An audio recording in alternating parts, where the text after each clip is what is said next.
السلام عليكم ورحمة الله وبركاته. الحمد لله والصلاة والسلام على رسول الله وعلى آله وأصحابه حزب الله. أما بعد فقد قال الله تعالى في كلامه الكريم وفي القرآن المجيد بعد أعوذ بالله من الشيطان الرجيم بسم الله الرحمن الرحيم لقد رأى من آيات ربه الكبرى.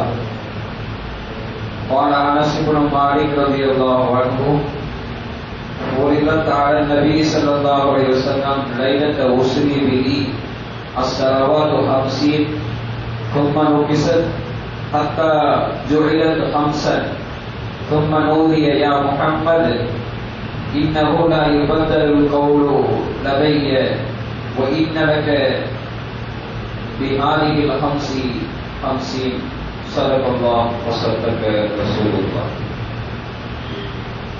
அளவில்லாத இதெல்லாம் பொழியோர் எல்லாம் வல்ல அல்லாஹு தஆலாவுக்கு அனைத்து புகழும் குறித்தாக.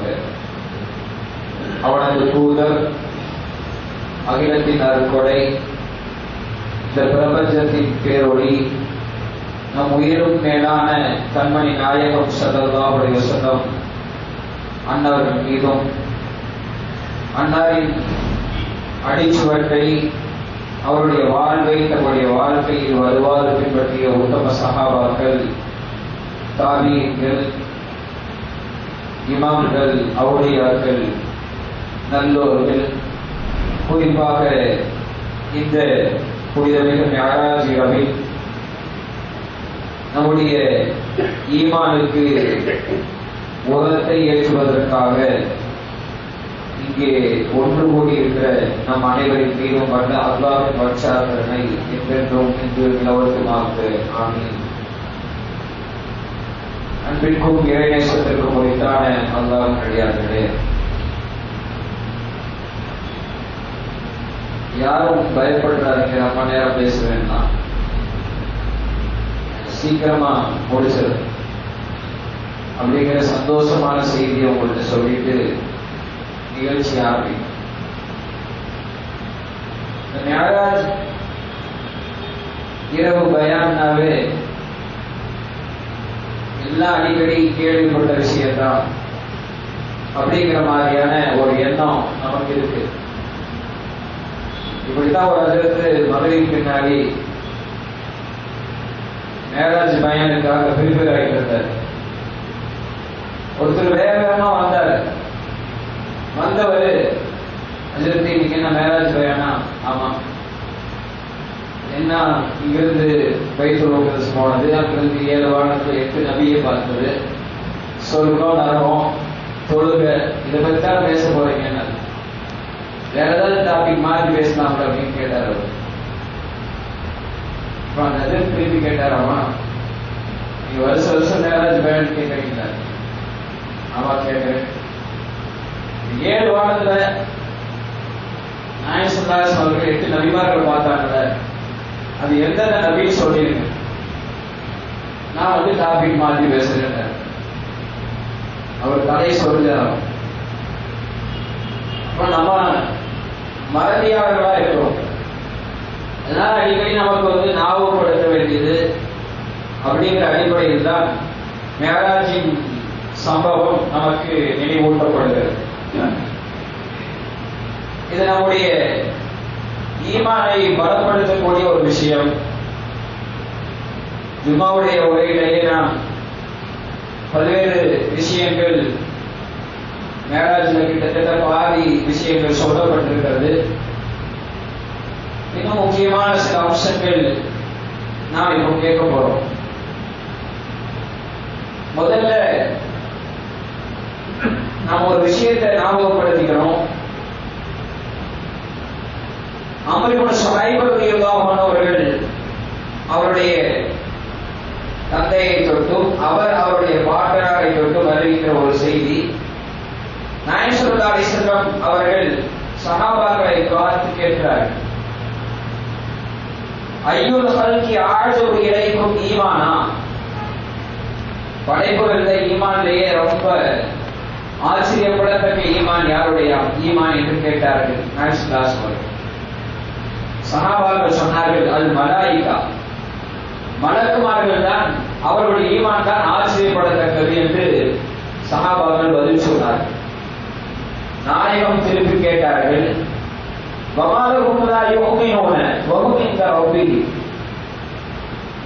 அவங்களுடைய ஈமான் அவங்க எப்படி நம்பாம இருப்பாங்க? அவங்க அல்லாஹ்வோடே இருக்கிறாங்க, அவங்க அல்லாஹ்வோடே இருக்கிறாங்க. அதனால அது அவர்களுடைய ஈமான் ஆச்சரியப்படத்தக்க ஈமான் அல்ல என்றார்கள் நபி ஸல்லல்லாஹு அலைஹி வஸல்லம். சஹாபாக்கள் திரும்ப சொன்னார்கள், நபியும் நபிமார்களுடைய ஈமான் ஆச்சரியப்படத்தக்கது என்று சொன்னார்கள். அப்ப நபி ஸல்லல்லாஹு அலைஹி சொன்னார்கள், வமாலஹுலா யுமினூன் வல் வஹ்யு யன்ஸிலு அலைஹி. அவங்க எப்படி அல்லாஹ் நம்பாம இருப்பாங்க? அவங்களுக்கு வஹி என்கிற தொடர்பு அல்லாஹ்வோடு இருந்து கொண்டே இருக்குது. அவங்களுடைய ஈமானும் ஆச்சரியப்படத்தக்க ஈமான் அல்ல என்றார். அப்ப சஹாபாக்கள் சொன்னாங்க, நஹ்னு, அப்படியானால் நாங்க தான், எங்களுடைய ஈமான் தான் ஆச்சரியப்படத்தக்க ஈமான் என்று சொன்னாங்க. அப்ப நபி ஸல்லல்லாஹு அலைஹி சொன்னார்கள், வஅன பைன அவுஹுரிக்கும், நான் உங்க கூடயே இருக்கிறேன், அல்லாஹ்வுக்கு செய்தி வந்து அப்படின்னு சொல்லிட்டே இருக்கிறேன். அப்ப உங்களுடைய ஈமானும் ஆச்சரியப்படத்தக்க ஈமான் இல்லை என்றாங்க நபிகள் நாயகம் ஸல்லல்லாஹு அலைஹி வஸல்லம். அப்ப நாயகம் ஸல்லல்லாஹு அலைஹி சொன்னார்கள், இன்ன அஜபல் ஹல்கி இலைய ஈமானன் லகௌமுன் யகூனுன மின் பஅதி யஜிதுன சுஹஃபன் ஃபீஹா கிதாபுன் யுமினூன பிமா ஃபீஹா. எனக்கு பின்னாடி ஒரு கூட்டம் வரும், அவங்க தான், அவங்களுடைய ஈமான் தான் ஆச்சரியப்படத்தக்க ஈமான். அவங்கள்ட்ட அல்லாஹ்வுடைய வேதமாகிய குர்ஆன் ஏடாக இருக்கும், நூலாக இருக்கும். அதில் இருக்கிற விஷயங்களை அவர்கள் ஏற்றுக்கொள்வார்கள், நம்புவார்கள், ஈமான் கொள்வார்கள். இவருடைய ஈமான் தான் ஆச்சரியப்படத்தக்க ஈமான் என்றார்கள் பெருமானார் ஸல்லல்லாஹு அலைஹி வஸல்லம். ஆக மறைவான விஷயங்களை நம்ம சஹாபாக்களை விட நம்ம தூரமான காலத்தில் இருக்கிறோம். அவங்களுக்கு இருந்த அந்த நிலை என்பது வேறு, அவருடைய அந்தஸ்து உயர்வு என்பதெல்லாம் வேறு. ஆனால் நம்ம நபிசுல்லாஹி காலத்து விட்டு கிட்டத்தட்ட 1100 ஆண்டு காலம் பின்னால் இருக்கிறோம். இந்த சூழ்நிலையில் நாம் அந்த விஷயங்களை எல்லாம் வேதங்களில் சொல்லப்பட்டிருப்பதை, நபிகள் நாயகம் சொல்லியிருப்பதை எல்லாம் நம்புகிறோம் என்றால் நம்முடைய ஈமான் ஆச்சரியப்படத்தக்க ஈமான் தான் என்பதை நாம் மனசுல நம்ம முதல்ல உள்வாங்கிக் கொள்ளணும். நபிசுல்லாஹி ஹதீஸ்ல சொன்னாங்க, அப்துல்லாஹ் இப்னு உமர் ரலியல்லாஹு அன்ஹு சொல்கிறார்கள், ஈமான் இருக்கிறதே, உங்களுடைய உள்ளத்துல இருக்கிற அந்த ஈமான், அந்த நம்பிக்கை இருக்கிறதே, அது துணி பழையதாகிறது போலவே அதுவும் பழையதாயிடும். துணி நம்ம யூஸ் பண்ணிட்டே இருந்தோம்னா அது என்ன ஆயிடும்? பழசாயிடும். அதுபோல உங்களுடைய உள்ளத்தில் இருக்கிற அந்த ஈமானம் என்ன செய்யும் என்றால் அது இட்டு போய்விடும், அது பலகீனம் அடைந்து போய்விடும். அல்லாஹ்விடத்திலே உங்களுடைய ஈமானை புதுப்பித்து தரும்படி அல்லாஹ்விடத்திலே நீங்கள் கேளுங்கள் அடிக்கடி என்றார்கள் பெருமானார் ஸல்லல்லாஹு அலைஹி வஸல்லம். இன்னொரு ஹதீஸிலே நாயகம் ஸல்லல்லாஹு அலைஹி வஸல்லம் சொன்னதாக அபூ ஹுரைரா ரலியல்லாஹு அன்ஹு அறிவிக்கிறார்கள், ஜத்திது ஈமானக்கும், நாயகம் ஸல்லல்லாஹு அலைஹி வஸல்லம் உங்கள் ஈமானை புதுப்பித்துக் கொள்ளுங்கள் என்றார்கள். கீழே யா ரசூலல்லாஹ் வ கைஃப நுஜத்திது ஈமானனா, எங்களுடைய ஈமானை நாங்கள் எப்படி புதுப்பித்துக் கொள்ள முடியும் என்று கேட்டார்கள் சஹாபாக்கள். قال اكثروا من قول لا اله الا الله, நீங்க அதிகமா லா இலாஹ இல்லல்லாஹ் என்ற அந்த கலிமாவை அதிகமாக சொல்லிக் கொண்டே இருங்கள். வணக்கத்துக்கு தகுதியானவன் அல்லாஹ் ஒருவன் தான், அல்லாஹ் ஒருவன் தான், அல்லாஹ் அல்லாஹ் என்று சொல்லிக் கொண்டே இருங்கள், உங்களுடைய ஈமான் புதுப்பிக்கப்படும் என்றார்கள் நாயகம் ஸல்லல்லாஹு அலைஹி வஸல்லம். நம்ம பள்ளிவாசல் இருக்கிற போதுதான் ஈமானோடு இருக்கிற மாதிரியான ஒரு நினைப்பு வருது. வெளியே போயிட்டோம்னா உலகம் என்கிற அந்த மாய வலையில் மூழ்கி போய்விடுகிறோம். நம்ம அல்லாஹ்வை நினைவுபடுத்தாத வகையில் தான் எல்லா காரியங்களும் வெளியில நடக்குது. எங்க பார்த்தாலும் மோசடி, எங்க பார்த்தாலும் பொய், வியாபாரத்துல போய் எதுவுமே நாணயம் இல்லாத ஒரு சூழல் தான். நம்ம இடத்துல இருக்கிற செல்போனை பற்றி சொல்ல வேண்டியதே இல்லை. நம்ம பார்க்கிற ரீல்ஸ் எல்லாம் ரொம்ப மோசமான அல்லாஹ்வை விட்டு தூரப்படுத்துகிற காரியங்களாகவே இருக்கிறது. நேரத்தை வீணாகவே கழித்துக் கொண்டிருக்கிறோம். இறை சிந்தனையில் இறை நினைவில் இருப்பவர்கள் என்று சொன்னால் அது பள்ளிவாயோடு தொடர்பு இருப்பவர்களுக்கு தான் அந்த இறை சிந்தனை, அந்த ஈமான் என்ற உணர்வு இருக்கிறது. பள்ளியை விட்டு தூரமாக அவர்களுக்கும் கூட பள்ளிக்கு வந்தால்தான் அந்த நிலை. பள்ளியை விட்டு வெளியே போய்விட்டால் இறைவனை மறக்கிற எல்லா காரியங்களும் அப்படித்தான் உலகத்தில் நடந்து கொண்டிருக்கிறது. அதனால நான் முன்னுரையான ஒரு விஷயத்தை நான் சொல்கிறேன். இப்போது உங்களுக்கு முன்னால் மிஅராஜின் காட்சிகள், நபிகள் நாயகம் ஸல்லல்லாஹு அலைஹி வஸல்லம் கண்ட காட்சிகளை உங்களுடைய கண் முன்னால் கொண்டு வரப்போகிறேன். அது பிரமாண்டமான காட்சிகள், அது அதிசயத்தக்க காட்சிகள், அது நம்ப முடியாத விஷயங்கள், அதிசயத்தக்க நிகழ்வுகள், அதையெல்லாம் உங்கள் முன்னால் கொண்டு வரப்படுகிறது. நரகத்தின் கொடூர காட்சிகள், ஆச்சரியத்தக்க நிகழ்வுகள் எல்லாம் சொல்லப்படும். அப்படிப்பட்ட விஷயங்களை நாம் கேட்கிற போது இதுதான் ஈமானை புதுப்பித்துக் கொள்வது என்பது. அப்ப சுப்ஹானல்லாஹ் அப்படிங்கிற வார்த்தையை நாம் சொல்லணும்.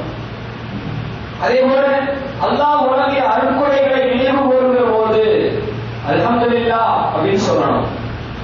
நரகத்தின் கொடூர காட்சிகள் எடுத்து காட்டப்படுகிற போது நஅஊது பில்லாஹ், இறைவா எங்களை அதிலிருந்து காப்பாற்றுவாயாக என்று நீங்கள் சொல்ல வேண்டும். அப்படி சொல்லிக் கொள்ளுங்கள்.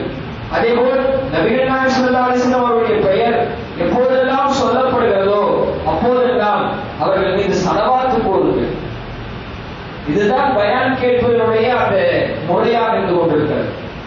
ஆச்சரியத்தக்க விஷயங்களை கேட்கிற போது சுப்ஹானல்லாஹ், அல்லாஹ்வின் அருட்கொடைகளை எடுத்து கூறுகிற போது, அவன் வழங்கிய அருட்கொடைகளை எடுத்து சொல்கிற போது அல்ஹம்துலில்லாஹ், நரகத்தின் கொடூர காட்சிகள் எடுத்து சொல்லப்படுகிற போது நஅஊது பில்லாஹ், இறைவா எங்களை பாதுகாப்பாயாக இதிலிருந்து என்று.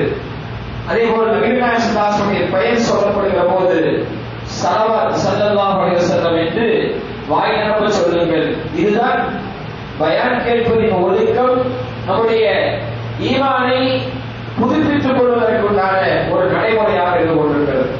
அல்லாஹ் தஆலா இந்த நல்ல நேரத்திலே பயனுள்ள விஷயங்களை கேட்கவும், அது குறித்து வருநாட்களில் சிந்திக்கவும், அதை வருநாட்களிலே செயல்படுத்தவும் அல்லாஹ் தஆலா நம் அனைவருக்கும் நல்லது புரிவானாக. ஆமீன். பெரியார்களே, நாம் மிஅராஜ் பயணத்திற்கு வருவோம். நபிகள் நாயகம் ஸல்லல்லாஹு அலைஹி வஸல்லம் அவர்கள் பைத்துல் முகத்தஸ் வரை சென்ற ஒரு நிகழ்வை நாம் ஜும்மா உரையிலே கேட்டோம். அங்கிருந்து நபிகள் நாயகம் ஸல்லல்லாஹு அலைஹி வஸல்லம் அந்த பயணத்திற்கு இஸ்ரா என்று பெயர். அங்கிருந்து நபிகள் நாயகம் ஸல்லல்லாஹு அலைஹி வஸல்லம் 7 வானங்களுக்கு கடந்து வல்ல அல்லாஹ்வை சந்தித்து விட்டு வந்த அந்த நிகழ்வுக்கு பெயர் மிஅராஜ். நபிகள் நாயகம் ஸல்லல்லாஹு அலைஹி வஸல்லம் அவர்கள் அந்த பைத்துல் முகத்தஸ் செல்கிற வழியிலே கபருக்குள்ளே நடக்கிற விஷயங்களை கூட பெருமானார் ஸல்லல்லாஹு அலைஹி வஸல்லம் உணர்ந்தார்கள். அனஸ் இப்னு மாலிக் ரலியல்லாஹு அன்ஹு சொல்கிறார்கள், நாயகம் ஸல்லல்லாஹு அலைஹி வஸல்லம் சொன்னதாக, மரத்து அலா மூஸா லைலத உஸ்லீபி இந்தல் கதீபில் அஹ்மர் வஹுவ காயிமுன் யுஸல்லி ஃபீ கப்ரிஹி.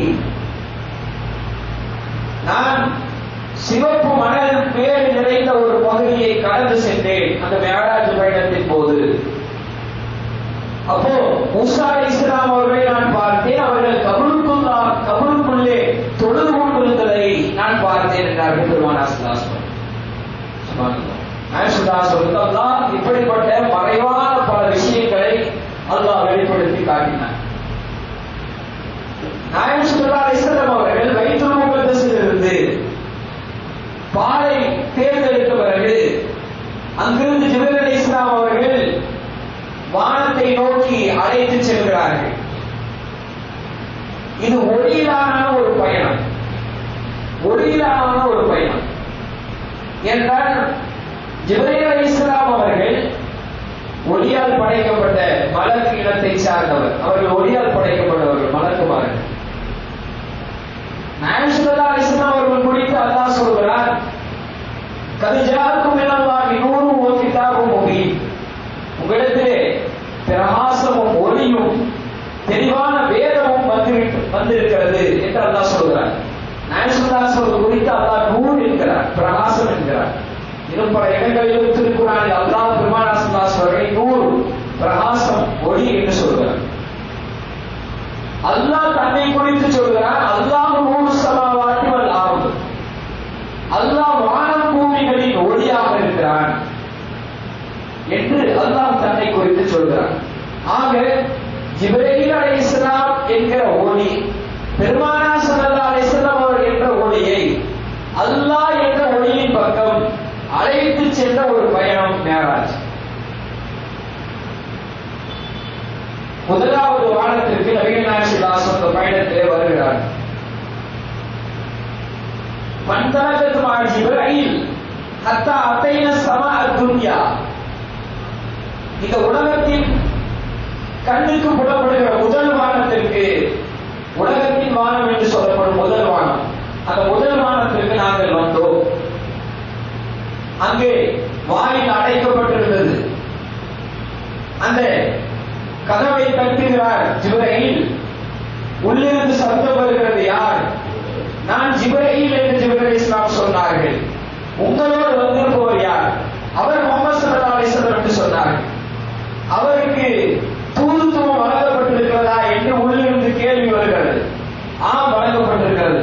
அப்படியானால் வருக வருக மரஹபன் வலநிஅமல் மஜீத், வருக என்று வரவேற்கிறார். அந்த முதல் வானத்தில் இருந்தவர் நம்முடைய பாபா ஆதம் அலைஹிஸ்ஸலாம் அவர்கள். நம்முடைய பாபா ஆதம் அலைஹிஸ்ஸலாம் அவர்கள். அல்லாஹ் தஆலா 7 வானத்தில் 8 நபிமார்களுடைய சந்திப்பை ஏற்படுத்துகிறார். அந்த ஒவ்வொரு சந்திப்பும் பெருமானார் ஸல்லல்லாஹு அலைஹி வஸல்லம் பின்னால் நடக்கிற நிகழ்வுக்கான முன்னறிவிப்பு. ஆதம் அலைஹிஸ்ஸலாம் அவர்களை முதல் வானத்திலே சந்திக்கிறார்கள். ஆதம் அலைஹிஸ்ஸலாம் அவர்கள் சுவனத்திலிருந்து இந்த பூமிக்கு அனுப்பப்பட்டவர். நபியே, அதுபோல நீங்கள் ஆதம் அலைஹிஸ்ஸலாம் பிறந்த இடம் சுவனம், வந்த இடம் பூமி. அதுபோல் நபியே, நீங்கள் பிறந்த இடமாகிய மக்காவில் இருந்து மதீனாவுக்கு வெளியேற்றப்படுவீர்கள் என்பதற்கான முன்னறிவிப்பாக இருந்தது. இந்த மேராஜ் பயணத்திற்கு பிறகுதான் நபிகள் நாயகம் ஸல்லல்லாஹு அலைஹி வஸல்லம் மதீனாவுக்கு ஹிஜ்ரத் செய்கிறார். ஆதம் அலைஹிஸ்ஸலாம் அவர்கள்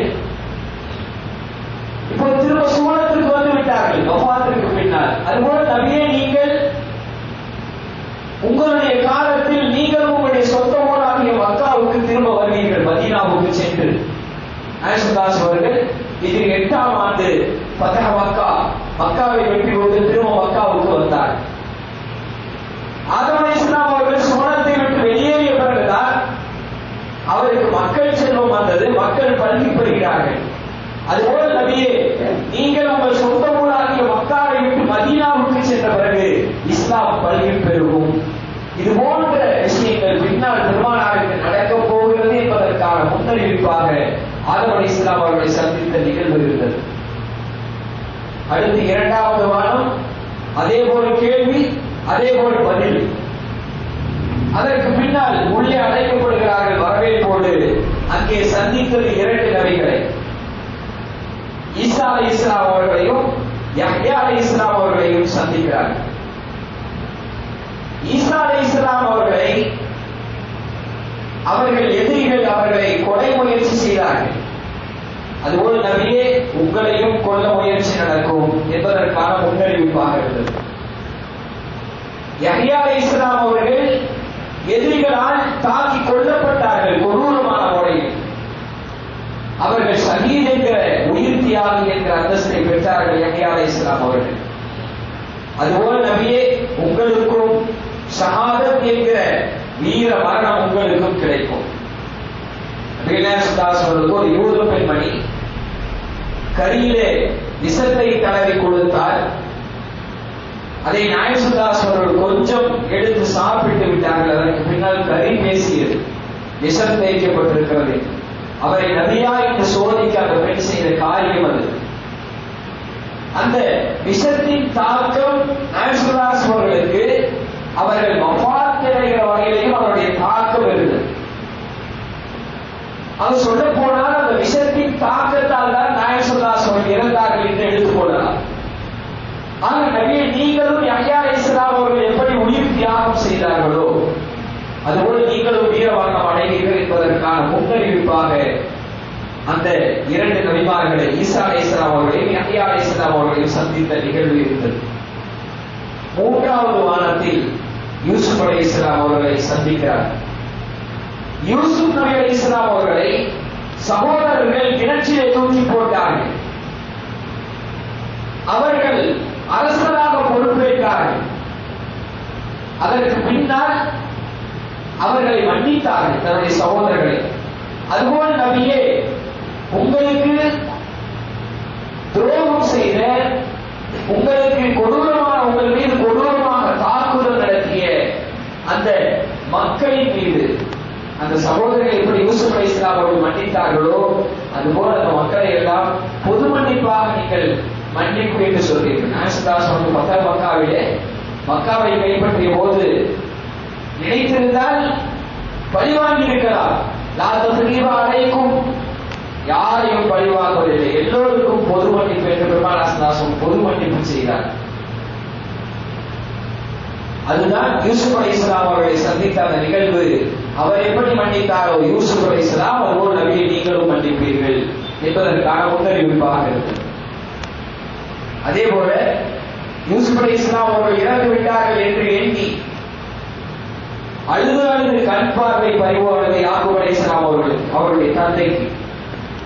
அதுபோல் நபியே நீங்கள் ஹிஜ்ரி 3 உஹது யுத்தத்தில் கொல்லப்பட்டதாக வதந்தி பரவும். அப்போது மக்கள் பீதி அடைவார்கள். எப்படி யூசுப் அலைஹிஸ்ஸலாம் தந்தை கவலைப்பட்டாரோ அதுபோல் மக்கள் கவலைப்படுவார்கள் என்பதற்கான முன்னறிவிப்பாக அந்த யூசுப் அலைஹிஸ்ஸலாம் அவர்களை சந்தித்த நிகழ்வு இருந்தது. 4வது வானத்தில் இத்ரீஸ் அலைஹிஸ்ஸலாம் அவர்களை சந்திக்கிறார். இத்ரீஸ் அலைஹிஸ்ஸலாம் அவர்கள் தான் எழுதுகோல் கொண்டு முதலில் எழுதியவர் உலகத்திலே. இத்ரீஸ் அலைஹிஸ்ஸலாம் எழுதுகோல் கொண்டு முதலில் எழுதியவர் அவர்தான். அதுபோல் நபியே நீங்கள் உங்களை சார்ந்த பல நாட்டு அரசர்களுக்கெல்லாம் நீங்கள் கடிதம் எழுதுவீர்கள் என்பதற்கான முன்னறிவிப்பாக இத்ரீஸ் அலைஹிஸ்ஸலாம் அவர்களை சந்தித்த நிகழ்வு இருந்தது. 5வது வானத்திலே ஹாரூன் அலைஹிஸ்ஸலாம் அவர்களை சந்திக்கிறார்.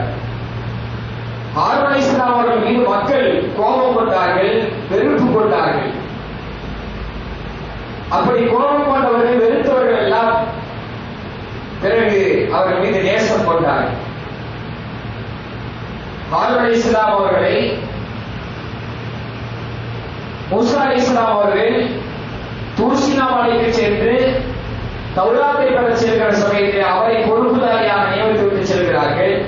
காளை கண்ட மக்கள் தெய்வமாக வழிபட்டு விட்டார்கள். அவர்களை ஹாரூன் அலைஹிஸ்ஸலாம் அவர்களை கொல்ல முயற்சி எடுத்தார்கள். அதுபோல நாயசுல்லாஸ் அவர்களே உங்களோடு ஒப்பந்தம் செய்து கொண்ட யூதர்கள் உங்களையே கொலை செய்ய முயற்சி செய்வார்கள். அவர்களுக்கு எதிராக நீங்கள் போர் நடத்துகிறீர்கள். அந்த போர் ஹிஜ்ரி 5 நடைபெற்ற அகல் யுத்தம் என்று சொல்லப்படுகிற அஹ்ஸாப் யுத்தம், கந்தக் யுத்தம்.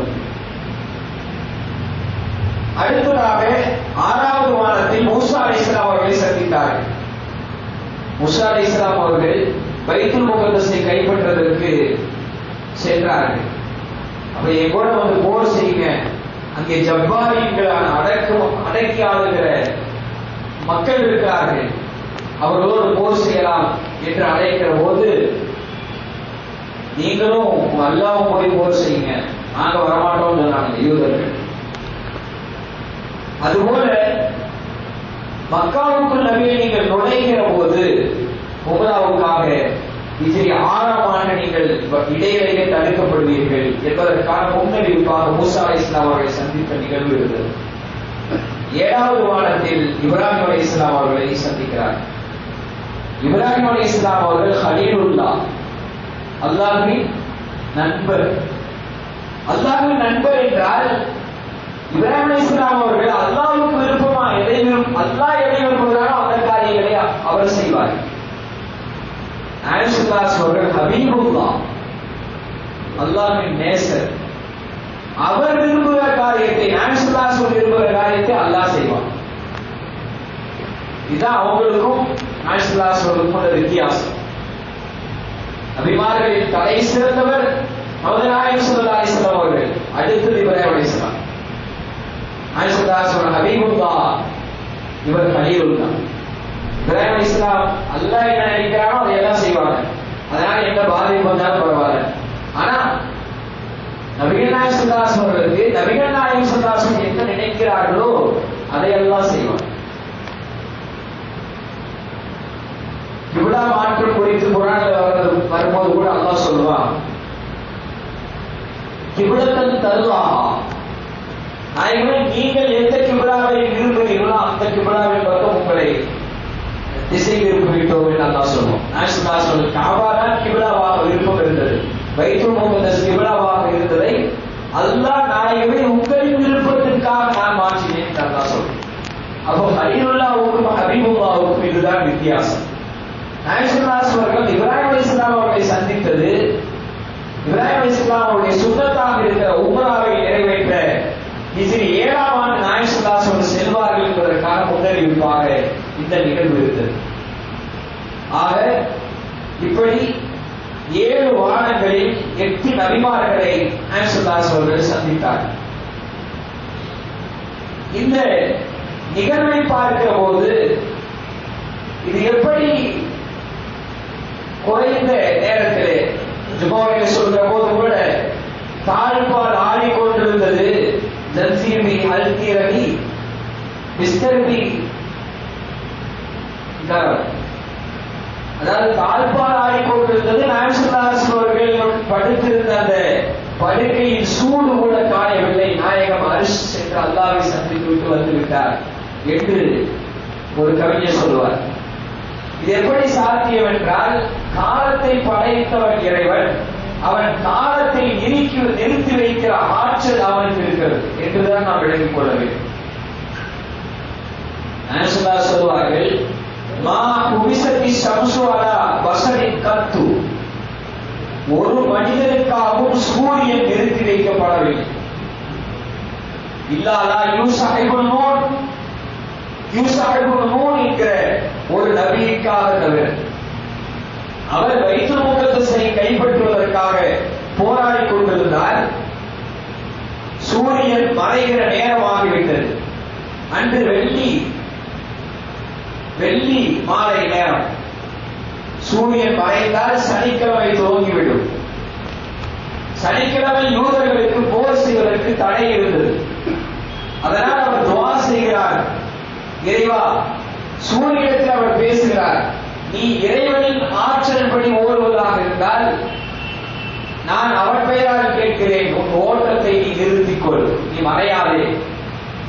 அல்லாஹ் அவரின் வேண்டுகோளை ஏற்று சூரியனை நிறுத்தி வைத்தான், மறையாமல் நிறுத்தி வைத்தான். கால ஓட்டம் என்பது அல்லாஹ்வின் கையில் இருக்கிறது. அவனால் அதை செய்ய முடியும் என்று நாம் விளங்கிக் கொள்ள வேண்டும். குர்ஆனிலே குகைவாசிகள் என்கிற ஒரு வரலாறு இருக்கிறது. அவர்களை அல்லாஹ் 300 வருடம் தூங்க வைத்தான். 300 வருடம் தூங்க வைத்து அவர்களை விழிக்க வைத்த போது, وَكَذَلِكَ بَعَثْنَاهُمْ لِيَتَسَاءَلُوا بَيْنَهُمْ قَالَ قَائِلٌ مِنْهُمْ كَمْ لَبِثْتُمْ قَالُوا لَبِثْنَا يَوْمًا أَوْ بَعْضَ يَوْمٍ. 300 வருடம் தூங்கி எழுந்திருக்கிறார்கள். எழுந்தவர்கள் ஒருவருக்கொருவராக பேசிய போது, என்ன நம்ம ஒரு நாள் தூங்கி இருக்குமா அல்லது கொஞ்ச நேரம் தூங்கி இருக்குமா அப்படின்னு சொல்றாங்க. காலம் என்பது அல்லாஹ்வின் கையில் இருக்கிறது. அவன் அதை நிறுத்தி வைக்கவும் அதை ஓட்டவும் ஆற்றல் படைத்தவன் அவன். நபிகள் நாயகம் ஸல்லல்லாஹு அலைஹி அவர்களுக்கு அந்த பயணத்தை, அந்த மெஹராஜ் என்கிற பயணத்தை நொடிப்பொழுதுக்குள்ளாக நிகழ்த்துவதற்கு அவன் ஆற்றல் பெற்றவன் என்பதை நாம் விளங்கிக் கொள்ளணும். அடுத்தபடியாக நபிகள் நாயகம் ஸல்லல்லாஹு அலைஹி அவர்கள் நரகத்தின் காட்சிகளை பார்க்கிறார்கள். அது கொடூரம் நிறைந்த காட்சிகள். ஒரு இடத்திலே நாயகம் ஸல்லல்லாஹு அலைஹி அவர்கள் பார்க்கிறார்கள். அனஸ் இப்னு மாலிக் ரலியல்லாஹு அன்ஹு சொல்கிறார்கள், அண்ணன் நபி ஸல்லல்லாஹு அலைஹி வஸல்லம் قال ليلة أسري بي مررت بناس تقرض شفاههم بمقاليد من نار كلما قربت عادت. ஒரு இடத்துல பார்க்கிறாங்க பெருமானார் ஸல்லல்லாஹு அலைஹி வஸல்லம் ஒரு கூட்டம் நிற்கிறது. அந்த கூட்டத்தின் கையில் செப்பிலான கத்திரி இருக்கிறது. நெருப்பாலான கத்திரி அந்த அவர்களின் கையில் இருக்கிறது. அவர்கள் அதை கொண்டு தன்னுடைய உதடுகளை வெட்டி கொண்டிருக்கிறார். உதடுகளை அவர்கள் வெட்டி கொள்கிறார்கள். அந்த உதடு திரும்ப அந்த இடத்தில் வந்து சேர்ந்து கொள்கிறது. திரும்பவும் அந்த உதட்டை வெட்டுகிறார். இப்படி ஒரு கொடூரமான காட்சியை பார்க்கிறார். ஜிப்ரீல், இவர்கள் யார் ஜிப்ரீலே என்று பெருமானார் ஸல்லல்லாஹு அலைஹி வஸல்லம் கேட்டபோது قال هؤلاء خطباء أمتك يقولون ما لا يفعلون. இவர்கள் தான் அந்த உலகத்தில் வாழுகிற போது பேச்சாளர்களாக இருந்தார்கள். அவர்களை செய்யாததை எல்லாம் மக்களுக்கு சொன்னார்கள். அவர்கள் செய்ய மாட்டார்கள், ஆனால் மக்களுக்கு அவர்கள் எடுத்து சொல்வார்கள், செய்யாததை எல்லாம் சொல்வார்கள்.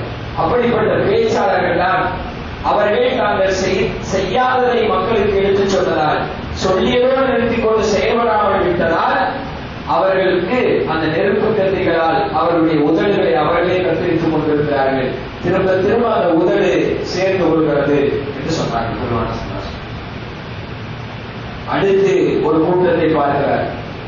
நரகத்தில் கோர நகங்கள் கொண்ட மனிதர்கள். அவர்களுக்கு நகம் இரும்பு சப்பிலான நகமாக இருக்கிறது. மிக நீண்ட நகத்தை வைத்திருக்கிறார்கள். அவர்கள் தங்களுடைய முகத்தையும் நெஞ்சையும் அதிலே கிழித்துக் கொள்கிறார்கள். அந்த நகத்தை வைத்து முகத்தை கிழிக்கிறார்கள், நெஞ்சை கிழிக்கிறார்கள். இப்படிப்பட்ட ஒரு காட்சியை பார்க்கிறார்கள். மன் ஹாஉலாஇ யா ஜிப்ரீல், இவர்கள் யார் என்று நபிகள் ஸல்லல்லாஹு அலைஹி கேட்டார்கள். قال هؤلاء الذين يأكلون لحوم الناس, மனிதர்களின் கறியை சாப்பிட்டவர்கள். அப்படி என்றால் புறம் பேசியவர்கள். நமக்கு நேரம் போறதா அடுத்தவங்களை பத்தி கருதுறது தான் நம்முடைய வேலை. அடுத்தவங்களை பற்றி பேச்சு எடுக்கக்கூடாது. அடுத்தவர்களின் குறையை எடுத்து சொல்லவே கூடாது. அவர்களிடத்திலே தான் அந்த குறையை சொல்ல வேண்டுமே ஒழிய அடுத்தவர்களின் குறையை பற்றி பேசக்கூடாது. அவன் இப்படி இவன் அப்படின்னு சொல்லி பேசக்கூடாது. ஒரு முஸ்லிம் என்பவன் கண்ணாடியை போல இருக்கணும். கண்ணாடி முன்னால் நாம் நின்றால் நம்மிடத்தில் என்ன குறை இருக்கிறதோ அதை கண்ணாடி அப்படியே எடுத்து பார்க்கணும். நம்ம போயிட்டு வந்து வேற ஆள் போய் நின்றா, இப்படி ஒருத்தர் வந்து போனாரா, அவருக்கு என்னென்ன குறையெல்லாம் இருந்ததுன்னு கண்ணாடி சொன்னார். அப்படித்தான் ஒரு முஸ்லிம் என்பவன் இருக்க வேண்டும். பிறரை பற்றி பேசக்கூடாது, பிறரை பற்றி குறை சொல்லக்கூடாது. அப்படி சொல்பவர்கள் தங்கள் இருப்பாலான நகத்தால் தங்களுடைய முகத்தையும் நெஞ்சையும் அவர்கள் கிழித்துக் கொள்வார்கள் என்று நபிகள் நாயகம் ஸல்லல்லாஹு அலைஹி வஸல்லம் சொன்னார். நரகத்தை பார்த்தார். அப்படியே செல்கிறது காட்சி. நாயகம் ஸல்லல்லாஹு அலைஹி வஸல்லம் அடுத்த ஒரு கூட்டத்தை பார்க்கிறார்கள். அவர் என்ன செய்கிறார் என்றால், ஒரு ஆட்சியிலே இருக்கிறார். அங்கிருந்து கற்களை எடுத்து சாப்பிடுகிறார். கல்லை எடுத்து சாப்பிடுறார். அப்படிப்பட்ட ஒரு வேதனை கொடுக்கப்படுகிறது. யார் இப்படிப்பட்ட வேதனைக்கு ஆளானவர் என்று கேட்டபோது ஜிப்ரீல் அலைஹிஸ்ஸலாம் பதில் சொன்னார்கள், ஆக்கிலுர் ருபா, வட்டி வாங்கி சாப்பிடுவோர். எல்லா வட்டியை தடை செய்திருக்கிறார். அந்த வட்டியை வாங்கி சாப்பிடுவவர்களுக்கு நாளை மறுமையிலே கொடுக்கப்படுகிற தண்டனை, அவர்கள் கற்களை சாப்பிடுவார்கள். இன்னொரு பக்கம் அடுத்து பார்க்கிறார்கள் பெருமானார் ஸல்லல்லாஹு அலைஹி வஸல்லம். அவர்கள் முன்பக்கம் ஒரு கூட்டம் இருக்கிறது. அவர்கள் முன்பக்கமும் வீங்கி இருக்கிறது, முதுகு பக்கமும் வீங்கி இருக்கிறது. அவர்கள் ஆடு மாடு ஒட்டகைகளைப் போல குடித்து கொண்டு கல்வி மரத்தையும் முச்செடிகளையும் அவர்கள் சாப்பிட்டுக் கொண்டிருக்கிறார்கள். கள்ளி மரத்தையும் முச்செடிகளையும் கற்களையும் சாப்பிட்டுக் கொண்டிருக்கிறார்கள். 6 மாடுகளைப் போல முன்னாலேயும் நீங்கி இருக்கு, பின்னாலே நீங்கி இருக்கு. இவர்கள் யார் என்று ஜிப்ரீல் அலைஹிஸ்ஸலாம் அவர்கள் கேட்டபோது ஜகாத் கொடுத்தார்கள். எல்லா வருடத்தில் ஒரு முறை நம்முடைய சொத்துக்களை கணக்கிட்டு 2.5% ஜகாத்தாக ஏழைகளுக்கு கொடுக்க வேண்டும். அது அவர்கள் ஏழைகளுக்குரிய சொத்தாக இருக்கிறது. அதை நாம் அனுபவிக்க கூடாது. அது கண்டிப்பாக செய்யாக வேண்டும். இஸ்லாத்தின் 50 கடமைகளில் ஜகாத் ஒரு கடமை. அதை விட்டவர்கள் 6 மாடு ஒட்டகைகளைப் போல அவர்கள் கற்களையும் செடிகளையும் கள்ளி மரங்களையும் சாப்பிட்டுக் கொண்டிருப்பார்கள். அடுத்து நகர்ந்து செல்கிறார்கள். ஒரு கூட்டம் இருக்கிறது. அந்த கூட்டத்தின் மீது அவர்களின் தலையின் மீது பாறாமல் போட்டு நசுக்கப்படுகிறது. தலை சுக்குநூறாக போய்விடுகிறது. திரும்ப தலை வருகிறது, திரும்ப அதே போல் தண்டனை. இப்படியே நடக்கிறது. இவர்கள் யார் என்று கேட்டார். உலகத்தில் வாழ்கிற ஒரு தொழுகையை விட்டவர்கள் என்று பதில் சொன்னார். நான் ஒரு அல்லாஹ் பாதுகாக்க. இப்படி கொடூரமான தண்டனைகளை நபிகள் நாயகம் ஸல்லல்லாஹு அலைஹி அவர்களுக்கு நரகத்திலே யார் யாருக்கு என்னென்ன குற்றங்கள் செய்தவர்களுக்கு என்னென்ன தண்டனை என்பது அவர்களுக்கு காட்டப்படுகிறது. ஒரு இடத்திலே நாயகம் ஸல்லல்லாஹு அலைஹி அவர்கள் பார்க்கிறார்கள், சொர்க்கத்தின் காட்சிகளில் ஒன்று மாத்திரம். ஒரு நபர் அவர் பயிரிடுகிறார். பயிரிட்டு கொஞ்ச நேரத்தில் அறுவடை செய்கிறார். பயிரிட்டு கொஞ்ச நேரத்தில் அறுவடை செய்கிறார். 1 நிமிட விவசாயம். 1 நிமிட விவசாயம். நம்மளாம் பயிர் விதை விதைத்து அந்த பயிர் செழித்து வளர்ந்து அறுவடை செய்வதற்கு 2-3 மாதங்கள் 6 மாதங்கள் இப்படி காலம் நீட்டிக்கும். ஆனால் 1 நிமிட விவசாயமாக ஒருவர் இப்படி செய்கிறார். இவர்கள் யார் என்று கேட்டபோது ஜிப்ரீல் அலைஹிஸ்ஸலாம் சொன்னார்கள், இவர்கள் இந்த உலகத்தை வாழுகிற போது அல்லாஹ்வின் பாதையில் போராடியவர். அவர்களுக்கு ஒன்றுக்கு 700 மடங்காக அல்லாஹ் இரட்டிப்பாக்கி தருகிறான் என்பதாக நபிகள் நாயகம் ஸல்லல்லாஹு அலைஹி சொன்னார். இப்படி நரகத்தின் காட்சிகளும் சொர்க்கத்தின் காட்சிகளையும் பார்த்த நபியின் அந்த பயணம் சிதறத்துல் முன்தஹா என்று சொல்லப்படுகிற இடம் வரைக்கும் ஜிப்ரீல் அலைஹிஸ்ஸலாம் அவர்களோடு அவர்கள் செல்லுகிறார். அந்த இடத்தோடு ஜிப்ரீல் அலைஹிஸ்ஸலாம் அவர்கள் என்னால் வர முடியாது, நீங்கள் செல்லுங்கள். அதற்கு பின்னர்தான் நபிகள் நாயகம் ஸல்லல்லாஹு அலைஹி அவர்கள் அல்லாஹ்வின் பிரமாண்டமான சிம்மாசனத்தை அரிசி குருசு போன்றவர்கள் எல்லாம் பார்க்கிறார்கள். அல்லாஹ்வை சந்திக்கிறார்கள். அந்த சந்திப்பில் தான் அல்லாஹ் தஆலா மிஅராஜின் ஒப்பற்ற பரிசாக தொழுகை அல்லாஹ் தஆலா தந்தான் இந்த சமுதாயத்தில். அந்த தொழுகை விஷயத்தில் இன்றைக்கு சமுதாயம் எப்படி மிக மிக கவனக்குறைவாக இருந்து கொண்டிருக்கிறது. ஒரு நாளைக்கு 50 நிமிடத்தை அல்லாஹ்வுக்காக ஒதுக்க தயாரில்லை என்பது வருத்தத்திற்குரிய ஒரு விஷயமாக இருந்து கொண்டிருக்கிறது. ஜும்மா முஸல்லிகளாக, வார முஸல்லிகளாக நம்முடைய சமுதாயத்தில் இருந்து கொண்டிருக்கிறார்கள். தொழுகை உதாசீனப்படுத்தப்படுகிறது. நாளை வறுமையிலே அவ்வளவுமாய் யுகாசபில் அப்தியோமல் கியாமத்தி அஸ்ஸலா. நாளை வறுமையிலே முதல் விசாரணை நீ தொழுதாயா என்றுதான் கேள்வி கேட்கப்படும். அடுத்துதான் நமக்கு தீர்ப்புகள் வழங்கப்படும். அந்த முதல் கட்ட கேள்வியாகிய தொழுகை விஷயத்திலேயே நாம் எவ்வளவு அஜாக்கிரதையாக இருந்தோம் என்றால் நாம் கொஞ்சம் யோசித்து பார்க்க வேண்டும். என்னதான் வேலைகள் இருந்தாலும் அதை ஒதுக்கிவிட்டு இவ்வேளை தொழுகையை தவறாமல் தொட வேண்டும் என்ற அந்த உறுதிமானத்தை தொழுகை கடமையாக்கப்பட்ட இந்த மிஅராஜ் இரவிலே நாம் உறுதி எடுத்துக் கொள்ள கடமைப்பட்டிருக்கிறோம். அல்லாஹ் தஆலா நம்முடைய வாழ்நாளிலே தொழுகையை விடாமல் மரணிக்கிற வரையில் தொடரக்கூடிய பாக்கியத்தை அல்லாஹ் தஆலா நம் அனைவருக்கும் தந்தருவானாக. ஆமீன். வாஹு தஅவானா அல்ஹம்துலில்லாஹி ரப்பில் ஆலமீன். வஸ்ஸலாமு அலைக்கும் வரஹ்மத்துல்லாஹி வபரகாத்துஹு.